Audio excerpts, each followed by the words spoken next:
देखते हैं इस क्वेश्चन कैसे सॉल्व कर सकते हैं। ये पोलिनोमियल क्वेश्चन है, हमें के का वैल्यू फाइंड करना है।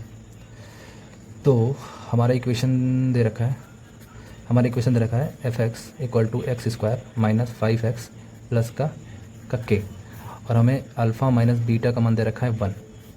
ठीक है, तो यहाँ से ए का मान है 1, बी का मान है -5 और सी का मान है हमारा के। तो हमारा सम ऑफ जीरोस क्या आ जाएगा, -b/a। तो अल्फ़ा प्लस बीटा का मान कितना आ जाएगा, देखो माइनस का b और ये माइनस का 5, तो माइनस में प्लस हो जाएगा, तो अल्फ़ा प्लस बीटा का मान कितना आ जाएगा 5।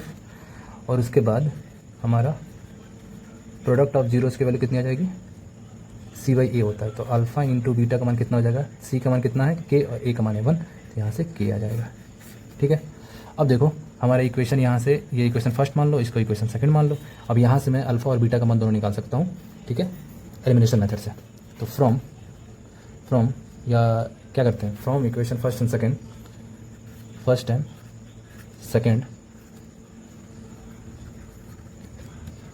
तो हमारा क्या हो जाएगा, हमारा from equation first and second, तो alpha minus beta equal to 1 और ये हो जाएगा alpha plus beta equal to 5। तो ये माइनस के प्लस के वैल्यू कट हो जाएगी, बचेगा 2 अल्फ़ा इक्वल टू 6। तो यहाँ से अल्फ़ा का मान कितने आ जाएगी 3, अल्फ़ा का मान 3 की, तो दोनों में से किसी इक्वेशन में पुट कर दो तो हमारा क्या निकल जाएगी, बीटा का मान निकल जाएगा। तो पहला इक्वेशन पुट करते हैं, तो put alpha equal to 3 in equation first, तो 3 माइनस बीटा इक्वल टू 1, तो minus beta equal to 1 minus 3, तो minus beta equal to minus का 2। तो यहाँ से बीटा का मान कितना आ गया 2।